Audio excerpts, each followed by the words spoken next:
আমরা সবাই একটা গল্প খুব ভালোবাসি, সেটা হলো ভূতের গল্প। তো আজকের ভিডিওতে একটি ছোট্ট ভূতের গল্প বলবো। সেটা আমার স্কুলের ঘটনা এবং আমার স্কুলের পিছনে অপোজিট সাইডে একটি বাড়ি ছিল, যেখানে আমাদের স্যাররাও প্রচুর ভয় পেত। মানুষের জীবনে তার ছেলেবেলা সব থেকে বেশি কষ্ট দেয়। আমার জীবনে আমার ছেলেবেলা কেটেছিল বর্ধমানে। যদি আপনি বিদেশে যান বা বাইরে বাড়ি বিক্রি করে চলে যান, তাহলে আপনি এই জিনিসটা বুঝতে পারবেন। ভিডিওতে আমরা সেখানে যাব এবং আমার সেই ছোট্ট ছোট্ট ভাই বোনদের সাথে একটা ছোট ট্যুর করব আর সেই ছোট্ট ভূতের গল্পটা বলবো।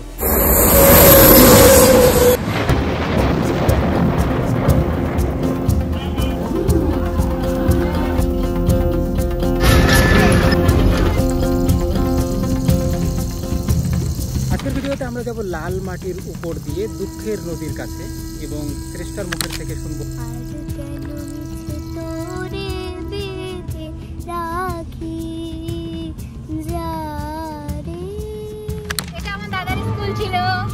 এই স্কুল আমি ছোটবেলায় মানুষ হয়েছে পড়ে। রসুলপুর বিএম হাই স্কুল, এই সাইডে একটা বাড়ি আছে, ভূতের বাড়ি। এই বাড়ির এক ভয়ঙ্কর ভূতের গল্প আছে, শুনতে চাইলে বলবো।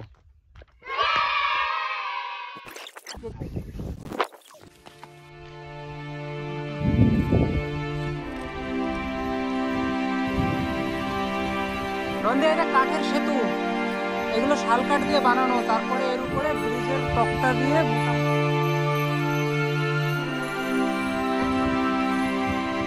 তুই এখানে ইট নিয়ে কি করছিস? তাড়াতাড়ি ওইদিকে চল।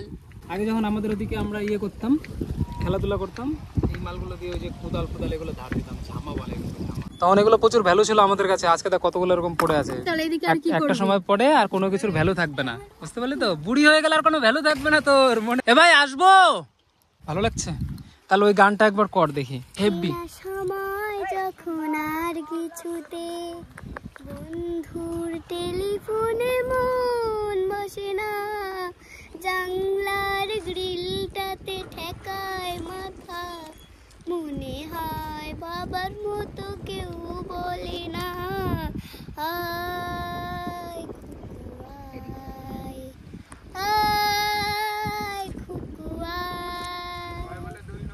হেভি হয়েছে। ওকে বাদাম খাওয়া। তাহলে ওর ফোনটা দিয়ে যা। এই বাবা, তুই কেন যাচ্ছিস? যাবি না, কিছু হবে না, যাবি না, কথাই শোনে না, সব জায়গাতে আগে আগে চলে যায়। তুই পড়ে গেলে কি হবে বলতো?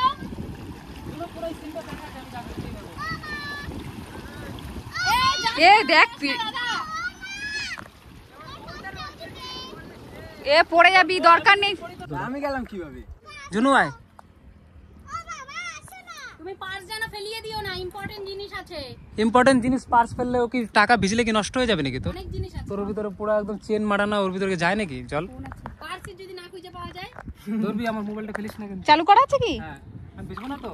না না বিজবি না, কোথায় যাস? আর ওইদিকে দেখা যাচ্ছে রাস্তা, যে তো গেছি, এই দেখ বললাম, বারবার করে বললাম। নৌকা ওদিকে যাবে না, আসলে তোরা এদিক দিয়ে হাত দিয়ে টানে দুখানে চায়। উঠতে পারবো না, জলে ভিজে যাবো। তা আমি কোন রাস্তা দিয়ে আসলাম? আমার তো এই যে ভিজে গেছে। তুই ছেলে মানুষ, আমি ভিজে যাবো। দীপ শালা স্নান করে নিল আর তুই উঠতে পারবি না এইটুকু জায়গা? আয়, আমি ওইভাবে ভিজছি আর একটু। এবার এইদিকে আসতে লাগতো তোর, এই ঘাসটা। হ্যাঁ, এই ঘাসটা হচ্ছে পারবি উঠতে?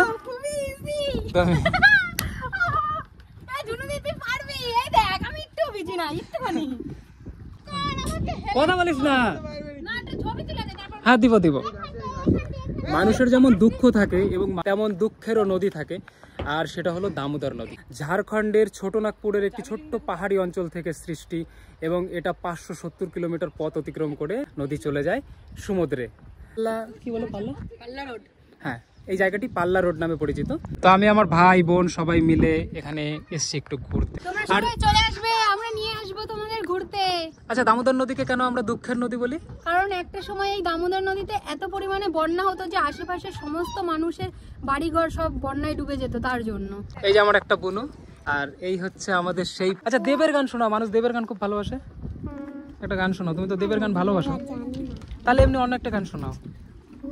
আমার দেশের মাটি তোমার পরে ঠেকায় মাথা, তোমাতে বিশ্বময় আচল পাতা, ও আমার দেশের মাটি মারুপা ঢাকায় মাথা।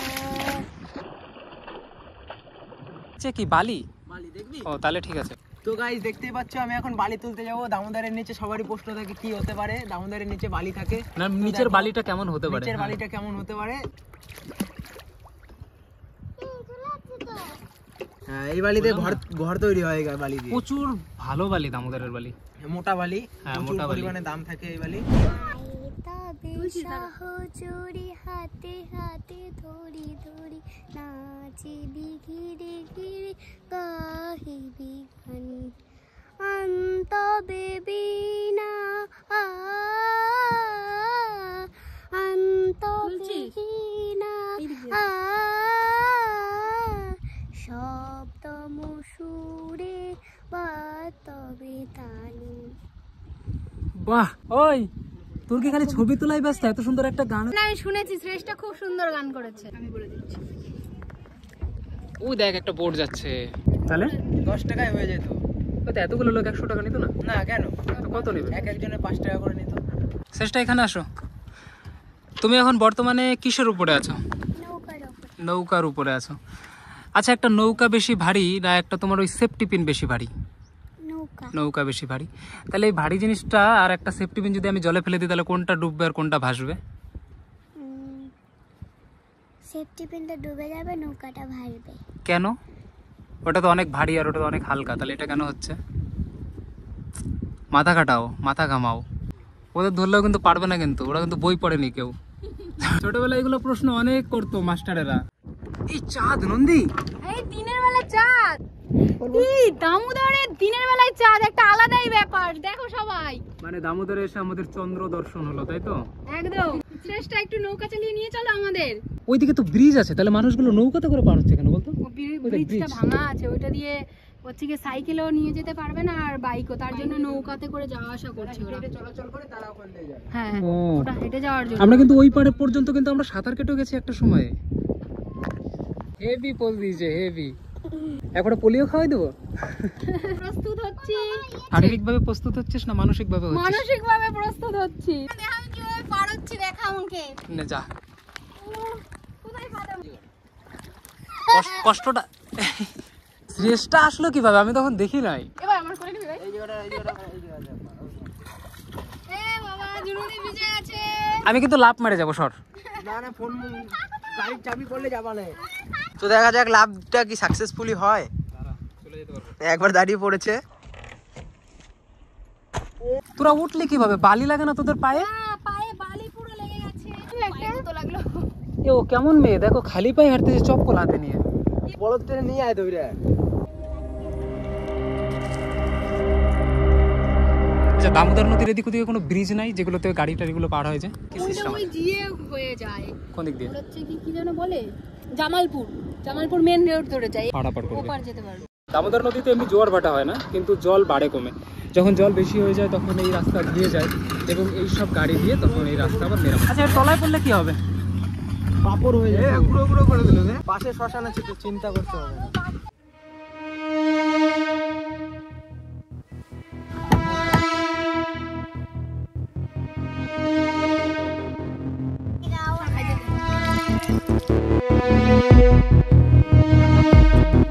লালমাটির দেশ বর্ধমান। কিন্তু আমাদের ওদিকে জানিস লাল মাটি চেনা লাগে। এমা, তাই নাকি? সাদা জামায় যদি এই লাল মাটির কাদা লাগে তাহলে কেমন কষ্ট হয় তুলতে?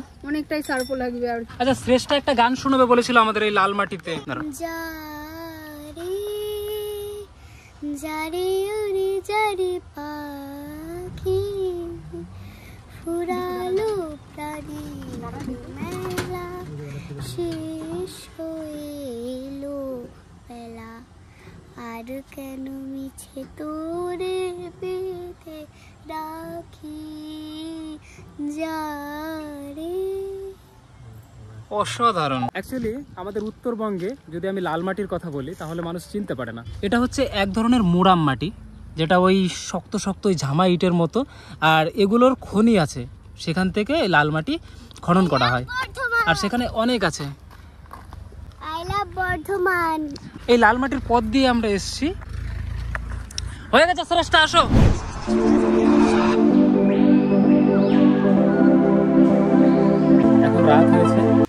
এদিকে শিয়ালও ডাকছে মাঠের মধ্যে। আমরা একদিন জানতে পারলাম যে রসুলপুর ভুবনমোহন উচ্চ বিদ্যালয়ের পাশে একটি বাড়ি আছে যেটা নাকি ভূতের বাড়ি। তারপরে যখন আমরা প্রাইমারি স্কুল থেকে হাই স্কুলে পড়লাম তখন বুঝতেই পারলাম যে হ্যাঁ, এই হচ্ছে সেই বাড়ি যেটা ললিতালয় নামে পরিচিত এবং বাড়ির দেওয়ালে বড় বড় করে লেখাও আছে। তো এটা হচ্ছে আমাদের স্কুলের অপোজিটে রাস্তার পাশে, যেটা রেল লাইন ঘেঁষা একটি বাড়ি, 3 তালা, এবং বাড়িটার 4 সাইডে অনেকগুলো দোকানও আছে এই বাড়িটার থেকেই করা, আর সামনে একটা গার্ডেন আছে। তো এই বাড়ির মানুষগুলো কেউ থাকে না, তারা সবাই থাকে কলকাতাতে। আর এই বাড়িতে কিছু কর্মচারী আছে, তারা রূপোর থালায় করে নাকি 3 তালাতে ভূতেদের খাবার দেয়, এই কথা শোনা। তো শশধর মিস্ত্রি নামে একজন ভয়ঙ্কর মারকুট্টা আর সাহসী ক্লাস টিচার ছিল আমাদের। তো শশধর মিস্ত্রি তখনকার সময়ে গল্প করতো যে যদি কেউ আমাকে ভূত দেখাতে পারে তাহলে আমার অ্যাকাউন্ট থেকে নগদ 7 লাখ টাকা তাকে দেওয়া হবে, মানে 7 লাখ টাকা তার অ্যাকাউন্টে ছিল, তো 7 লাখ টাকা দেওয়া হবে এবং পরবর্তীতে সে যদি আরও টাকা চায় তবে তাকে আরও দেওয়া হবে। তারপরে একদিন শশধর মিস্ত্রি আর সমসাময়িক আরও কয়েকজন স্যার, একজন স্যারের বন্দুক ছিল, তিনি একটু গাঁজা খেত, নামটা ভুলে গেছি, তো ওই স্যারও তাদের সাথে ছিল। 7-8 জন স্যার মিলে তারা উপরে ওই 3 তালাতে, যেই তালাটাতে খাবার দেওয়া হয় সেখানে তারা রাত কাটাতে গেছিল। রাত যখন গভীর হয় তখন এমন সব শব্দ শুরু হয়, কাচের জানালা দরজা খুব নড়ানড়ি করে এবং একটা অস্বাভাবিক ভুতুড়ে পরিবেশ তৈরি হয়। পরে তারা সেখানে থাকতে পারেনি, তারা সেখান থেকে চলে আসে। এরপরের থেকে স্যারেরাও পর্যন্ত বিশ্বাস করা শুরু করে যে ওই বাড়িটা সত্যিই ভূতের বাড়ি। তো শোনা যায় যে কিছু কর্মচারী ছিল ওই বাড়িতে, তারা ওই বাড়িতে মারা গেছিল কোনো একটা কারণে। তো তাদের ওই অতৃপ্তি আত্মাগুলো ওইখান দিয়ে ঘোরাঘুরি করে। জানি না কতটা সত্য, কিন্তু আমাদের স্কুলের প্রত্যেকটা স্যার পর্যন্ত বিশ্বাস করে যে ওই বাড়িতে ভূত আছে। রসুলপুর অঞ্চল বা আশপাশের অঞ্চলের এমন কোনো মানুষ নেই যারা জানে না যে ললিতালয় একটা ভূতুরে বাড়ি, আর সেই বাড়িতে এখন কেউ থাকে না। বর্তমানে আশপাশের যে দোকানগুলো আছে তাদের আন্ডারে, সেই দোকানগুলো পর্যন্ত খোলে না, বন্ধ। যখন স্কুল করতাম তখন 3 তালার থেকে আমরা এই বাড়ির 3 তালা বরাবর তাকিয়ে থাকতাম যে ওই কাচের জানালা দরজাগুলো খুলে কিনা। এবং এই ঘরে মানে 3 তালায় আমরা কখনো কোনো মানুষকে না উঠতে দেখেছি না নামতে দেখেছি। নীল রঙের কাচের জানালা দরজা, এক কথা ওই 3 তালাতে কেউ ওঠে না, শুধু ভূতকে খেতে দেওয়া ছাড়া। তো এই ছিল সেই ছোটোবেলাকার একটা ছোট্ট ভূতের গল্প। রসুলপুর স্কুল ছেড়ে দিলেও এই গল্পটা সারা জীবন মনে থাকবে। এই ভিডিওটা এখানেই শেষ, দেখা হচ্ছে আপনাদের সাথে নেক্সটের অন্য একটা ভিডিও।